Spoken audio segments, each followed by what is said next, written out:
Waalaikumsalam. Assalamualaikum warahmatullahi wabarakatuh. Saya dari kelompok 7 beserta kawan-kawan saya ingin menjelaskan apa itu manajemen operasi dan kualitas. Di sini saya ingin memperkenalkan diri. Perkenalkan, nama saya Nabil Moreno dengan NPM 044. Nama saya Alvita Widyadana, NPM 048. Nama saya Rita Purnama, NPM 003. Nama saya Alvita Widyadana, NPM 010. Jadi di sini pemateri pertama akan disampaikan oleh Afifah. Alvita.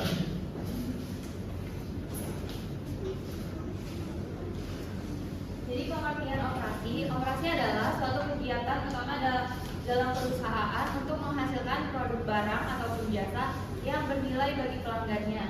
Nah, contohnya dalam barang pabrik roti itu mengubah bahan baku atau sumber dayanya dari tepung menjadi roti. Selanjutnya adalah jasa.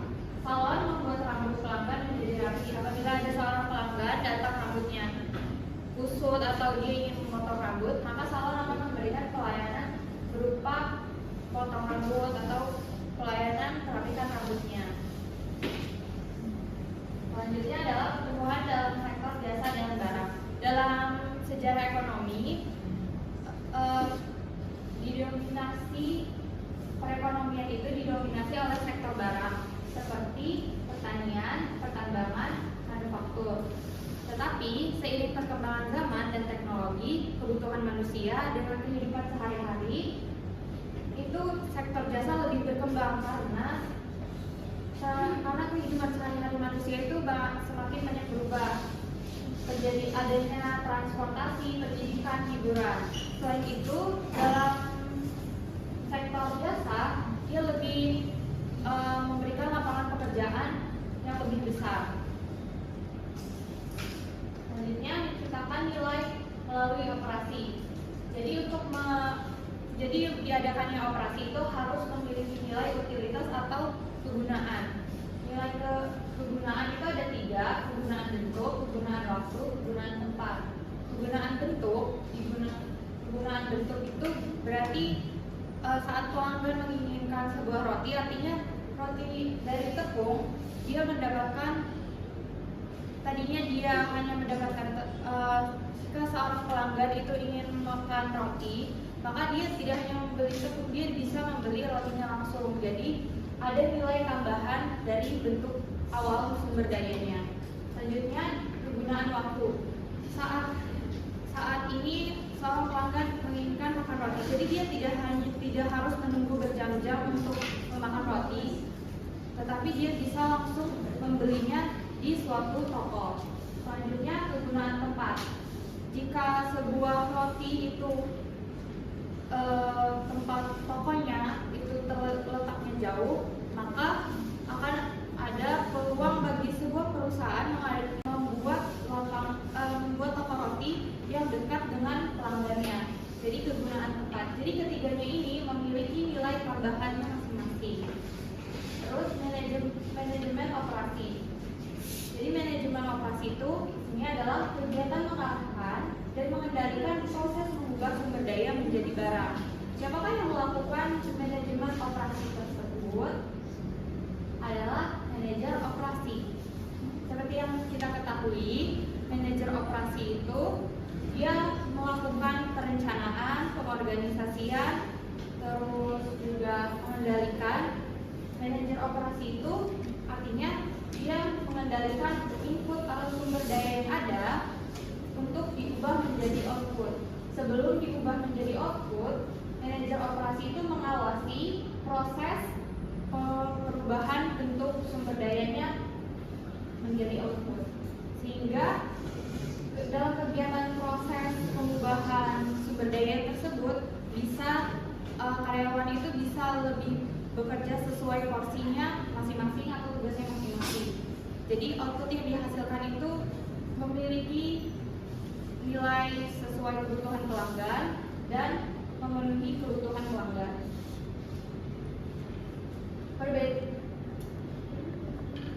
Perbedaan antara operasi, jasa, dan manufaktur barang. Kalau manufaktur itu dia menghasilkan barang fisik. jasa tidak memiliki bentuk fisik. Jadi kalau dalam jasa itu ada 4 aspek. Dia bisa berinteraksi dengan pelanggan karena berbeda dengan barang. Kalau barang, jika seorang karyawan pabrik dia membuat sepatu. Nah, sepatu tersebut apakah langsung berinteraksi dengan pelanggan?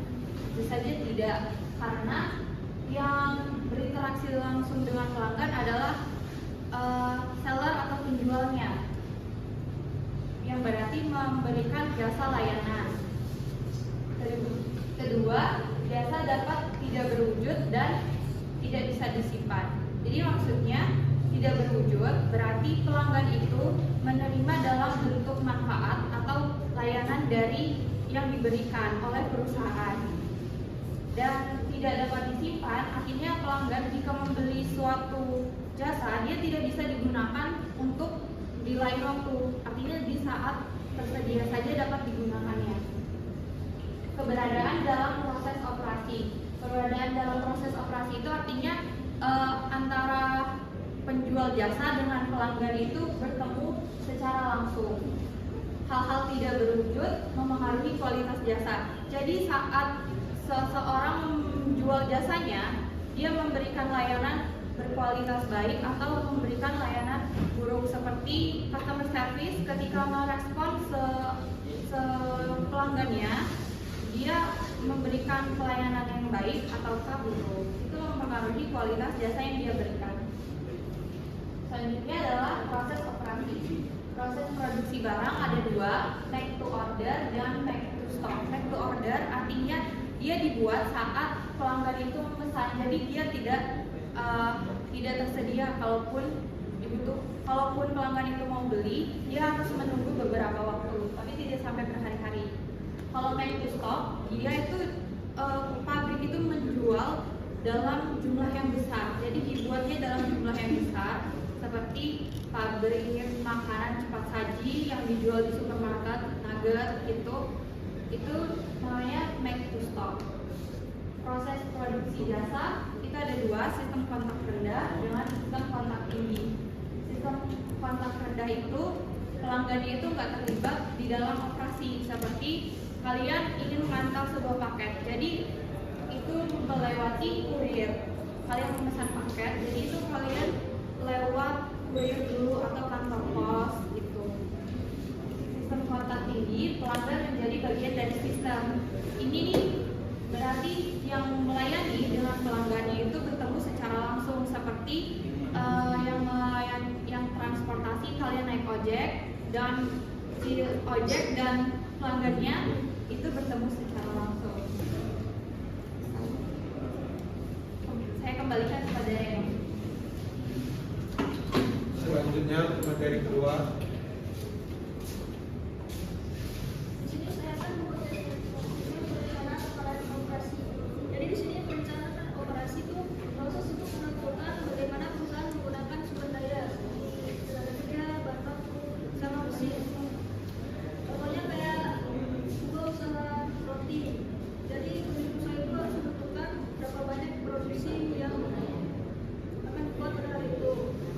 Berapa banyak bahan yang akan digunakan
tetap terjaga. Yang terakhir, pengendalian persediaan. Perusahaan harus memastikan jumlah persediaan berada pada tingkat yang optimal, artinya tidak berlebihan dan juga tidak mengurangi, sehingga proses produksi tetap berjalan dengan lancar. Selanjutnya adalah sistem product coupling. Sistem ini dikembangkan oleh perusahaan Jepang yaitu Toyota. Tujuan utamanya untuk mengurangi pemborosan. Pemborosan itu biasa berupa waktu yang terbuang, bahan yang tidak terpakai, dan sistem ini konsep utamanya itu sistem just in time ya, atau JIT, yang dimana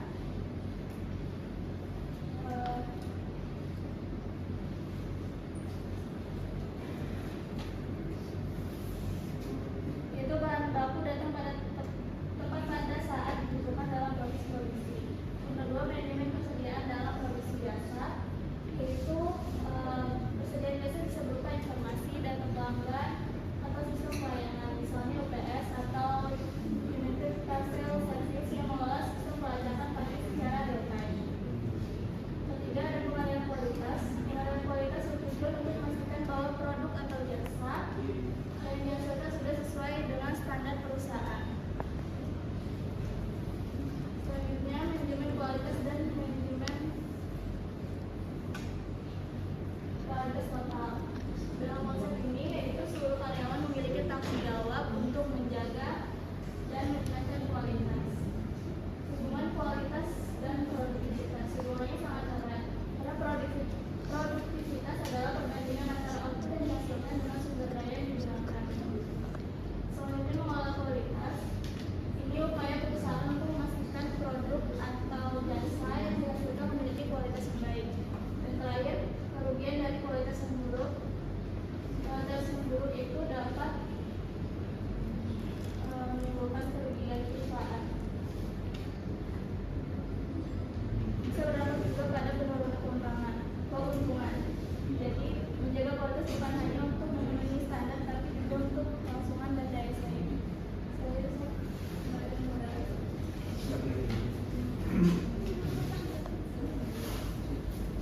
Selanjutnya ada peduli, ada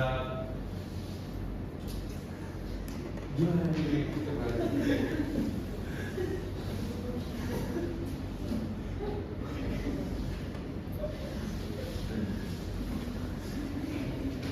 selanjutnya ada pemeriksaan kualitas. Kualitas produk menjadi tanggung jawab seluruh karyawan di dalam perusahaan. Setiap karyawan harus berperan dalam menjaga kualitas dan meningkatkan kualitas produk mereka. Perangkat manajemen kualitas total. Perusahaan menggunakan berbagai alat serta metode untuk meningkatkan kualitas produk. Salah satu metode adalah analisis nilai tambah yang digunakan untuk menilai aktivitas mana yang memberikan manfaat bagi pelanggan, yaitu ada 5. Yang pertama ada analisis nilai tambah.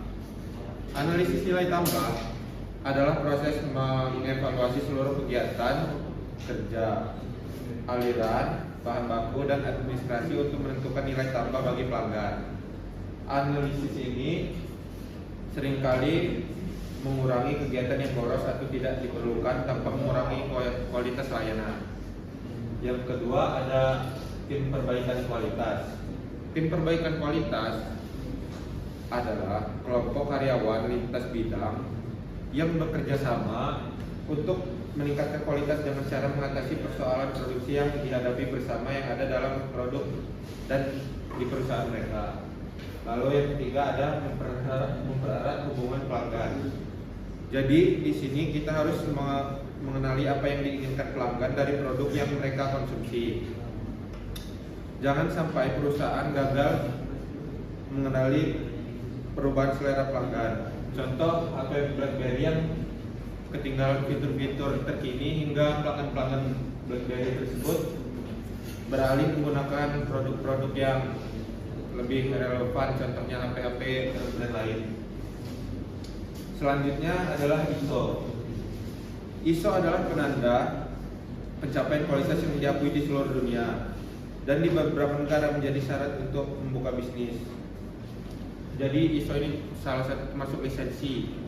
agar perusahaan tersebut dapat dipercaya. Jadi kita melihat suatu perusahaan itu memiliki ISO, jadi kita lebih percaya pada perusahaan tersebut. Lalu ada yang terakhir, ada rekayasa ulang proses bisnis. Rekayasa ulang proses bisnis adalah kegiatan rutin berkala untuk perancangan ulang dan perombakan radikal proses bisnis untuk memperbaiki kinerja, kualitas, dan produktivitas agar menambah kepuasan pelanggan.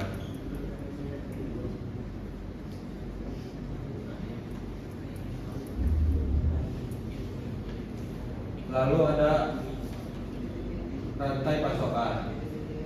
Rantai pasokan merupakan jaringan kegiatan yang melibatkan berbagai perusahaan dari mulai pemasok, perusahaan, distributor, hingga ke pengecer hingga ke konsumen langsung. Contohnya misalnya bahan baku gandum untuk membuat roti diambil langsung dari pemasok, yaitu petani. Lalu diproduksi oleh perusahaan seperti contohnya pabrik mengubah menjadi gandum, lalu dari gandum diubah menjadi roti, lalu setelah jadi roti didistribusikan ke pengecer lalu sampai ke konsumen. Lalu selanjutnya ada strategi dan manajemen rantai pasokan. Perusahaan harus bekerja sama dengan pemasok dan distributor dalam satu sistem yang terorganisasi agar mereka dapat mengelola aliran bahan baku. Jadi di sini dapat mengelola aliran bahan baku, mereka tahu dari mana saja bahan baku tersebut dapat didapatkan. Lalu mengelola aliran informasi, mengatur distribusi produk, serta meningkatkan efisiensi dan nilai produk. Dan yang terakhir ada alih daya dan rantai pasokan global. Banyak perusahaan memanfaatkan pemasok dari berbagai negara untuk menekan biaya produksi dan meningkatkan efisiensi. Contohnya menggunakan pemasok dari berbagai negara. Mengapa menggunakan pemasok dari berbagai negara? Agar mereka dapat melihat perbandingan harga dari tiap-tiap negara tersebut. Jadi contohnya dengan satu perusahaan A dan B sama-sama memproduksi roti menggunakan gandum, namun yang A memilih gandum dari suatu negara yang nilainya lebih sedikit daripada perusahaan sebelah. Lalu ada menekan biaya produksi, meningkatkan efisiensi operasi, serta membutuhkan koordinasi global. Lalu studi kasus 1 yang berjudul Penumpang dan Maskapai A, Lawan atau Kawan. Jadi, kasus ini membahas hubungan antara penumpang dan maskapai penerbangan di Amerika Serikat. Banyak penumpang merasa pelayanan maskapai menurun karena harga tiket meningkat. Jadwal penerbangan sering berubah, biaya tambahan bertambah, serta pelayanan pelanggan yang kurang baik. Hal ini menimbulkan keluhan dari penumpang. Namun beberapa maskapai seperti Southwest Airlines menunjukkan bahwa perusahaan masih dapat memberikan pelayanan berkualitas sekaligus memperoleh keuntungan. Kualitas layanan maskapai biasanya diukur melalui data keterlambatan penerbangan, hilang bagasi, oversellers, dan keluhan pelanggan yang dikumpulkan oleh US Department of Transportation. Pertanyaan pertama, bagaimana Anda mendefinisikan kualitas dan bagaimana kualitas diukur dalam industri ini? Apakah beberapa ukuran kualitas lebih berguna dibandingkan ukuran yang lain? Jelaskan. Jadi, kualitas dalam industri penerbangan dapat didefinisikan sebagai kemampuan maskapai memberikan layanan yang aman, tepat waktu, nyaman, dan responsif terhadap kebutuhan penumpang. Dalam industri ini, kualitas biasanya diukur dengan beberapa indikator seperti jumlah keluhan pelanggan, tiket oversellers, atau penumpang yang tidak dapat berangkat karena posisi penuh, serta kualitas pelayanan staff. Beberapa ukuran kualitas memang lebih penting dibanding yang lain. Kecepatan waktu dan keselamatan merupakan indikator paling penting karena langsung mempengaruhi pengalaman penumpang.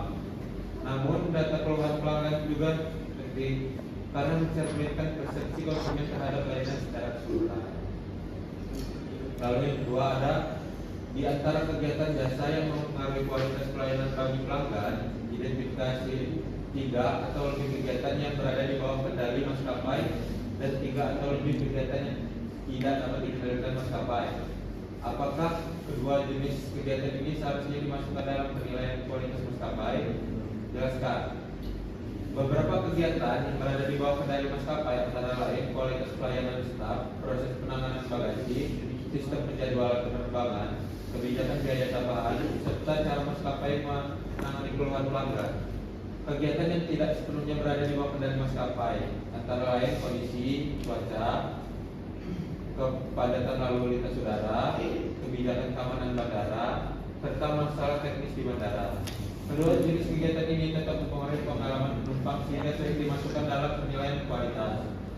Namun dalam analisis kualitas, faktor yang dapat dikendalikan maskapai seharusnya menjadi fokus utama karena faktor tersebut mencerminkan kemampuan manajemen dan memberikan layanan yang baik. Pertanyaan yang ketiga, jelaskan bagaimana bagian alur proses dapat membantu metode perbaikan dalam operasi jasa maskapai penerbangan. Jenis informasi apa yang Anda ingin dapatkan dari bagian tersebut? Bagian alur proses membantu perusahaan memahami setiap tahap pelayanan yang dialami penumpang, mulai dari pembelian tiket, check-in, pemeriksaan keamanan, boarding, penerbangan, hingga pengambilan bagasi. Dalam bagian tersebut, maskapai dapat mengidentifikasi titik masalah atau keterlambatan dalam proses pelayanan. Pertanyaan ketiga, identifikasikan maskapai penerbangan terbuka di AS yang memperoleh penilaian kualitas rendah. Siapa pelanggannya dan penyebab utama penurunan kualitas ini? Jawabannya adalah beberapa maskapai bisa diaplikasikan pernah mendapat penilaian kualitas rendah karena banyaknya keluhan pelanggan. Pelanggan maskapai tersebut adalah masyarakat umum yang menggunakan jasa penerbangan untuk perjalanan bisnis maupun pribadi.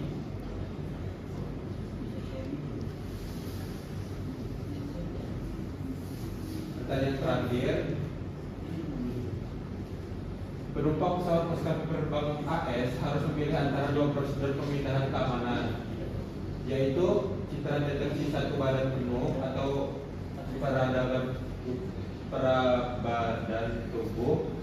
Bagaimana prosedur ini mempengaruhi persepsi pelanggan terhadap maskapai penerbangan? Tindakan apa yang Anda berikan sebagai bagi maskapai sehingga dapat mengatasi persepsi negatif? Jadi prosedur keamanan seperti pemindaian tubuh dapat mempengaruhi persepsi penumpang karena sebagai orang merasa tidak nyaman atau terganggu dalam proses pemeriksaan tersebut. Meskipun prosedur ini bertujuan meningkatkan keamanan, pengalaman tersebut dapat menimbulkan persepsi negatif terhadap perjalanan udara secara keseluruhan. Maskapai dapat mengurangi persepsi negatif dengan memberikan informasi yang jelas kepada penumpang mengenai alasan keamanan, membantu proses pemeriksaan agar berjalan cepat dan nyaman, serta meningkatkan kualitas pelayanan pelanggan di bagian lain sehingga pengalaman perjalanan tetap positif. Itulah materi yang dapat saya sampaikan. Terima kasih.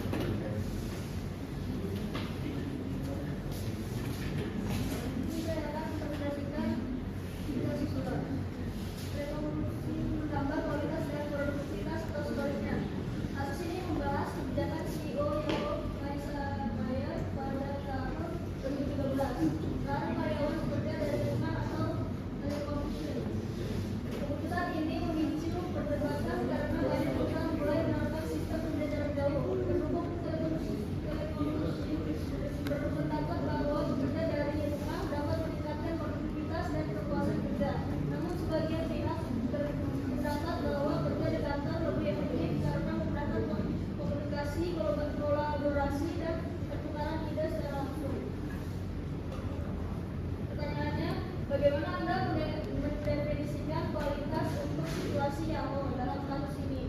Jelaskan alasannya. Kualitas dalam situasi YAHO dapat diartikan sebagai kemampuan karyawan menghasilkan pekerjaan yang efektif, inovatif, dan tepat waktu untuk mendukung tujuan perusahaan. Dalam perusahaan teknologi seperti YAHO, kualitas tidak hanya dilihat dari jumlah pekerjaan yang diselesaikan, tapi juga dari kreativitas, ide inovatif, dan kemampuan memecahkan masalah. Maya menilai bahwa kualitas kerja dapat meningkatkan jika karyawan lebih sering berinteraksi langsung di kantor karena komunikasi tatap muka mempermudah kolaborasi dan pertukaran ide.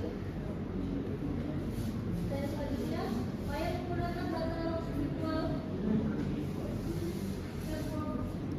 untuk melihat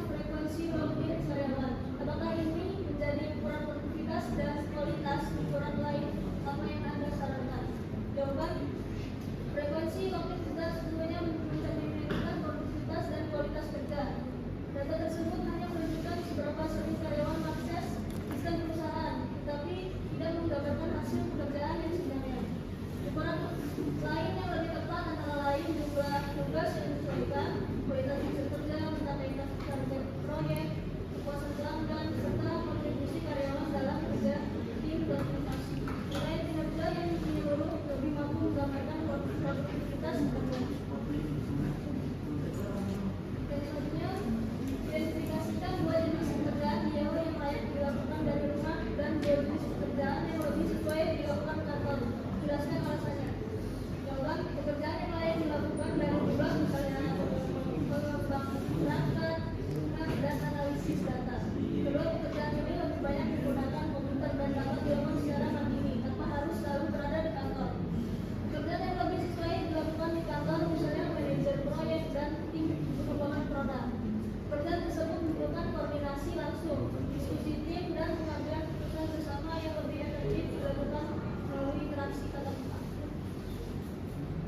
Selanjutnya, jika Anda ingin meningkatkan kualitas layanan pada bisnis jasa dan mempertimbangkan telekomunikasi bagi sebagian karyawan, identifikasikan dua jenis pekerjaan yang cocok untuk telekomunikasi dan dua yang hanya cocok dilakukan di kantor. Jelaskan alasannya.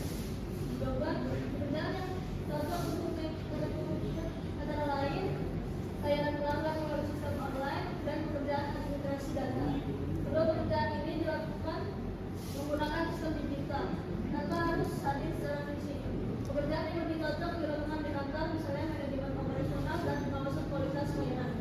Pekerjaan tersebut membutuhkan koordinasi langsung dengan banyak pihak serta pemantauan aktivitas operasional secara langsung. Kemudian secara umum bagaimana Anda mengukur kualitas dan produktivitas suatu penyedia jasa? Berikan rekomendasi ukuran yang dapat melacak perubahan kualitas dan produktivitas dari waktu ke waktu. Jawaban, kualitas dan produktivitas penyedia jasa dapat diukur melalui beberapa indikator seperti kepuasan pelanggan, jumlah kebutuhan pelanggan, waktu penyelesaian pelayanan, ketepatan waktu pelayanan, dan efisiensi biaya operasional. Selain itu, produktivitas dapat dilihat dari jumlah layanan yang diselesaikan dalam periode tertentu, serta kinerja karyawan dalam mencapai target kerja. Dengan mengetahui indikator tersebut secara berkala, perusahaan dapat menilai perubahan kualitas dan produktivitas secara melakukan perbaikan yang diperlukan. Sekian 11.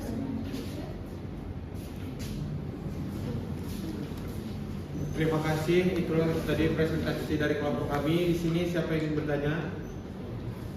Ya, minta.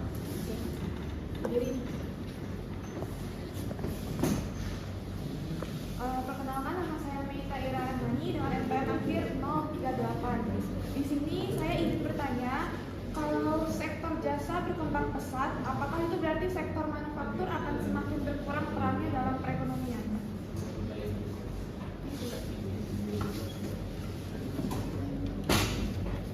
Perkenalkan, nama saya Nila Utsani dengan NPM akhir 006. Pertanyaannya adalah sebutkan 5 kategori utama perencanaan operasi. Terima kasih. Terima kasih. Selanjutnya pada Pak Rupiah. Ini Pak. Perkenalkan, nama saya Wahida Andini. Saya ingin bertanya, apa yang terjadi jika perusahaan tidak melakukan perencanaan kapasitas dengan baik? Baiklah, itu saja yang ingin ditanyakan. Kami cari dulu jawabannya. Jadi di sini saya akan menjawab pertanyaan dari Dela tadi. Pertanyaannya adalah sebutkan 5 kategori utama perencanaan operasi. Yang pertama adalah perencanaan kapasitas atau capacity planning, perencanaan untuk menentukan jumlah kapasitas produksi. Yang kedua, perencanaan agregat planning. Yang ketiga, perencanaan produksi induk. Yang keempat, perencanaan kebutuhan material. Dan yang terakhir adalah penjadwalan produksi atau scheduling untuk menentukan urutan dan waktu pelaksanaan kegiatan produksi agar proses produksi berjalan efisien dan tepat waktu. Pak, menjawab dari pertanyaan kita, jadi kalau manufaktur itu tidak selalu berkurang karena sektor manufaktur tetap penting untuk memperolehkan barang yang dibutuhkan masyarakat. Namun perannya bisa diubah, misalnya dengan memanfaatkan teknologi dan bekerja sama dengan sektor jasa seperti logistik, pemasaran digital atau layanan teknologi. Menjawab dari pertanyaan Wahyuan ini, pertanyaannya apa yang akan terjadi jika perusahaan tidak melakukan perencanaan kapasitas dengan baik? Jawabannya, jika kapasitas tidak direncanakan dengan baik, perusahaan bisa mengalami dua masalah. Yang pertama, kapasitas terlalu kecil sehingga tidak mampu